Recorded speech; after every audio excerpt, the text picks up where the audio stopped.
ये रेल हादसा सिर्फ रेलवे की लापरवाही ही नहीं है, बल्कि रोटी की तलाश में सफ़र करने वाले उन तमाम कमज़ोर, लाचार और बेबस लोगों की एक सामूहिक हत्या है कि रेल के सारे कार्यक्रम जब वो कर रहे हैं तो उसके लिए अलग से सीबीआई की इसमें जांच की क्या आवश्यकता आन पड़ी।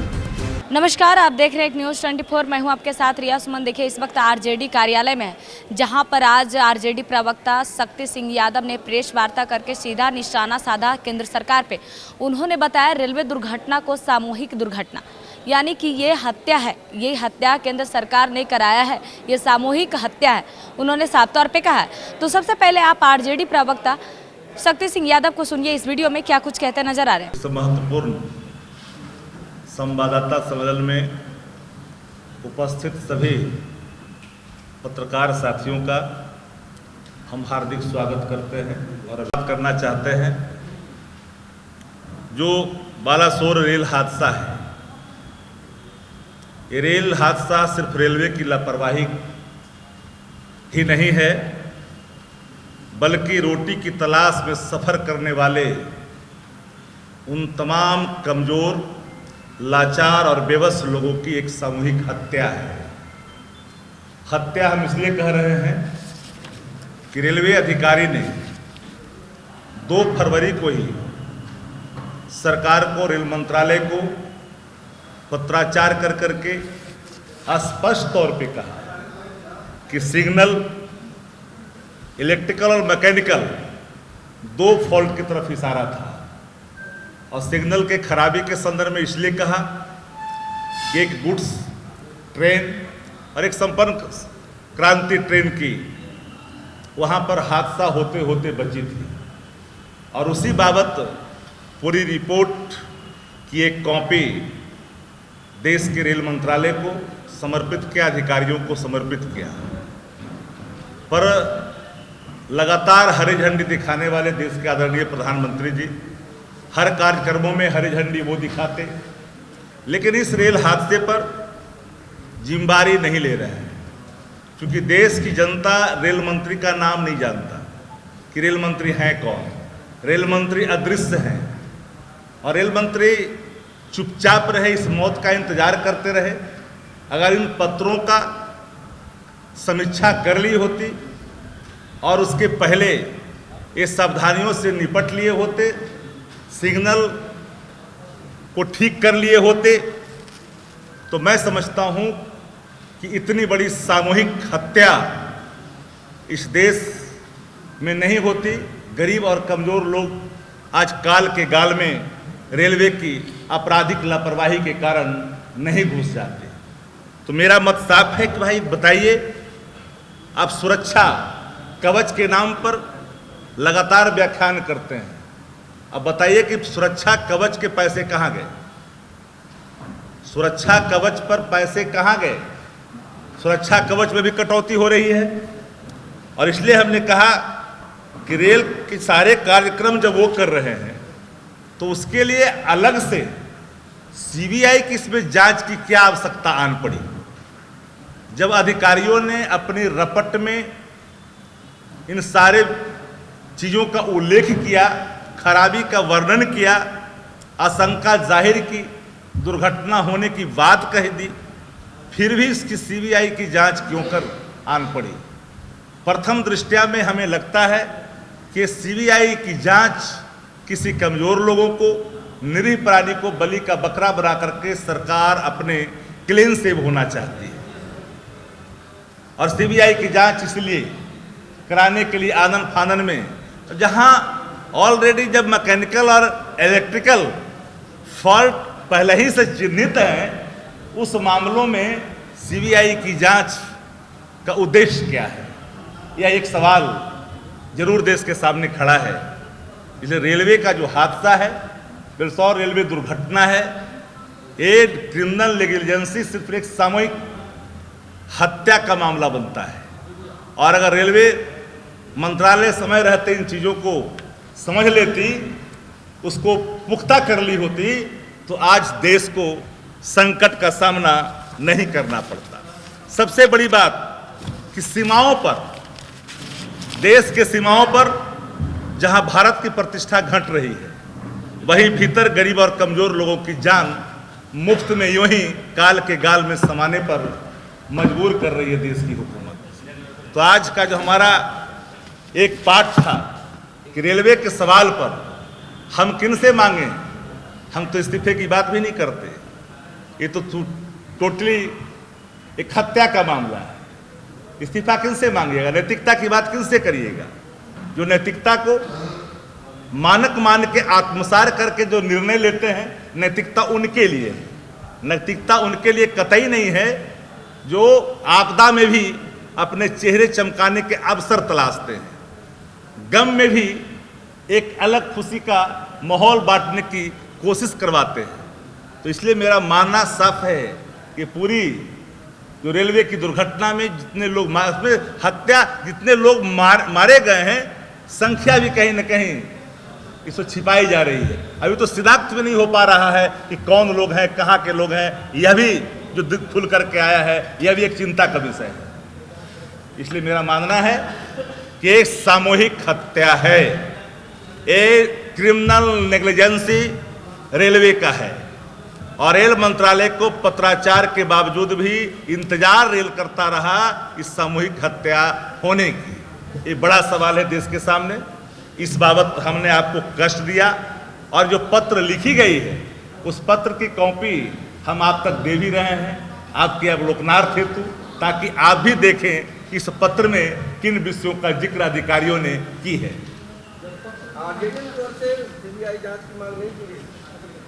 हमने साफ कहा कि जब जो चीजें अधिकारी ने पहले ही इस बात को इंगित कर रखा है, दुर्घटना होते होते ट्रेनें वहां बच गई है और इस मंत्रालय को इन सारे विषयों पर लिखित एक प्रतिवेदन दी जा चुकी है, उसके बावजूद भी रेल मंत्रालय निद्रा में सोई रही, कुमकंद्री निद्रा में सोई रही और इस हादसे का इंतजार करती रही ताकि सामूहिक हत्या देशवासियों को भुगतना पड़े।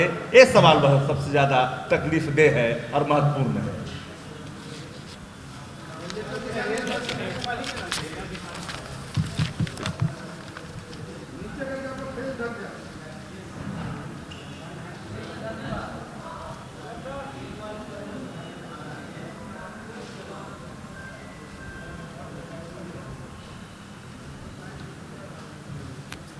दूसरा, साथियों, पार्टी के राष्ट्रीय जनता दल के पिछड़ा प्रकोष्ठ के अध्यक्ष सम्मानित हमारे अरविंद साहनी जी हमारे साथ पत्रकार वार्ता में सम्मिलित हैं। इन्होंने अपने पूरे बिहार के सभी जिलों के अध्यक्ष का मनोनयन किया है, पार्टी के प्रदेश पदाधिकारियों के मनोनयन किया है। इस संबंध में एक एक कॉपी हम आपको समाचार प्रकाशन हेतु आप तक हम भेज रहे हैं और आग्रह करते हैं कि पिछड़ा सशक्तिकरण के लिए, जाति आधारित जनगणना के लिए, जाति आधारित जनगणना क्यों कर महत्वपूर्ण है, इन बातों के लिए अत्यंत पिछड़ा के कंधों पर जिम्मेदारी दी गई है, जो जिला और प्रखंड मुख्यालयों तक, पंचायतों तक जाकर के संगठन के माध्यम से देश की हालात पर, महंगाई पर, लाचारी, बेबसी पर जो समावेशी विकास के रास्ते जो राज्य की सरकार तलाश रही है, इसके लिए जो डाटा साइंटिफिक डाटा कलेक्ट करने का सशक्त माध्यम जाति आधारित गणना को, कास्ट सर्वे को माना है। इस आधार को लेकर करके लोग जाएंगे, क्योंकि हमारा जो अधिकारों का हनन हो रहा है, जो गांव और कस्बों तक कैसे पहुंचे, पगडंडियों तक कैसे पहुंचे, इसलिए अत्यंत पिछले प्रकोष्ठ के ऊपर ये कंधों पर जिम्मेदारी दी गई। उन्होंने पार्टी के पदाधिकारियों का, जिलाध्यक्षों का इन्होंने मनोनयन किया। इसकी कॉपी एक एक आप तक पहुंचा देते हैं। इस कॉपी को जरा देख लीजिए, दिखाइए अध्यक्ष।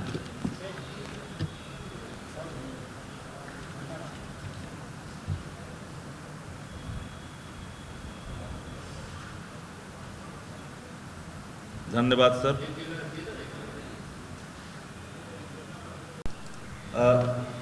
बिहार के उप मुख्यमंत्री आदरणीय तेजस्वी जी ने स्पष्ट तौर पे कह दिया, पुल के जो भाग 2022 में जब गिरे थे उस समय नेता प्रतिपक्ष आदरणीय तेजस्वी प्रसाद यादव थे बोलने,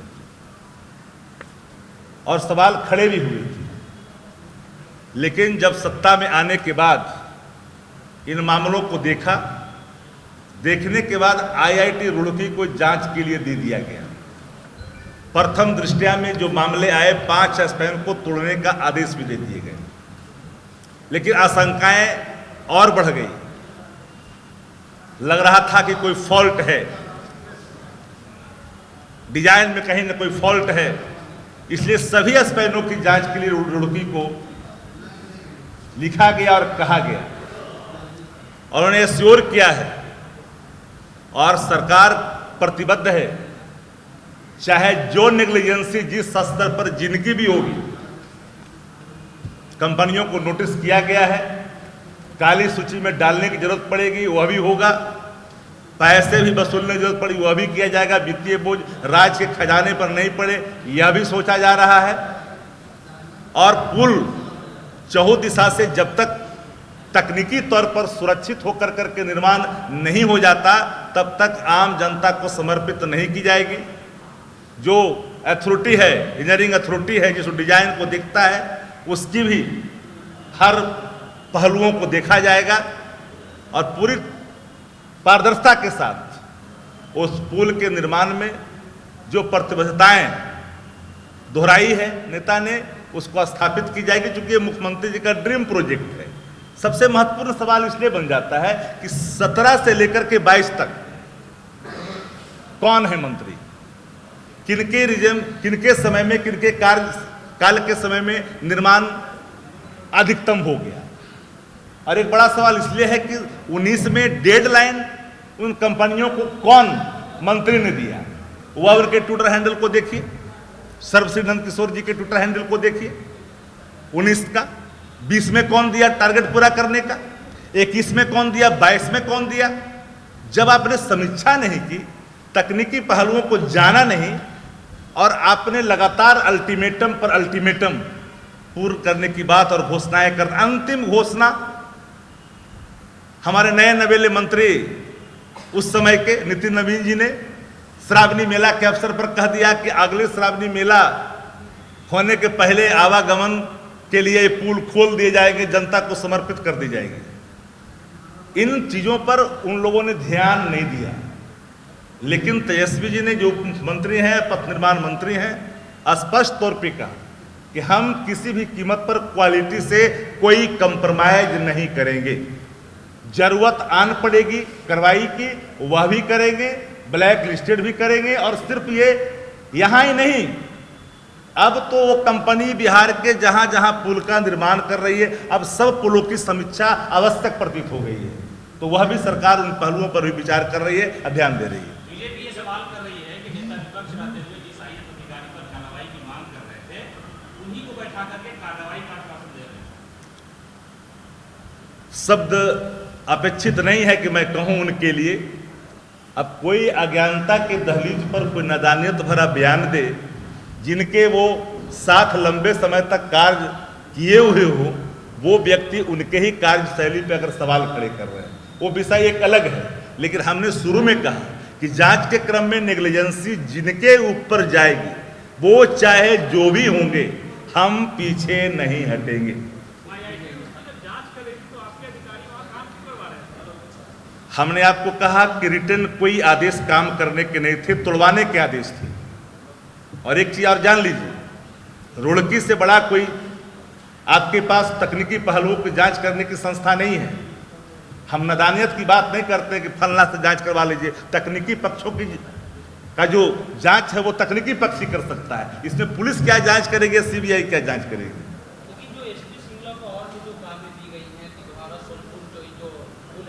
अब यहाँ क्यों देख रहे, देश भर में काम कर रहा है, राष्ट्रीय पुल का भी काम कर रहे हैं, एनएचआई भी काम उनको दिए हुए। सवाल वो नहीं है, सवाल है कि जहां पर जिस रूप में जो कोई आया है निर्माण में, दिक्कतें आई है, स्ट्रक्चर के लेवल पर है, गुणवत्ता के लेवल पर है, डिजाइन के लेवल पर है, हर पहलुओं की जांच की जाएगी। ये भरोसा आपने, ब्लैक लिस्टेड ही क्या और कार्रवाई भी हो सकती है। धन्यवाद।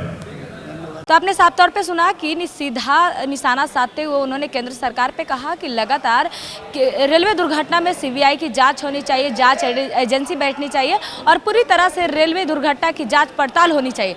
जिस तरह से केंद्र सरकार, ये आपको बता दें कि बीते दिन भारत के प्रधानमंत्री रेलवे दुर्घटना के स्थल पे, घटना स्थल पे उन्होंने पहुंचा और जाकर वहां का जायजा लिया। तो ऐसे ही तमाम अपडेट के लिए हमारे साथ जुड़े रहें। अगर इस वीडियो को फेसबुक पेज पे देख रहे हैं तो लाइक करें, यूट्यूब पे देख रहे हैं सब्सक्राइब करें। कैमरा पर्सन शशि, मैं रिया पटना, नमस्कार।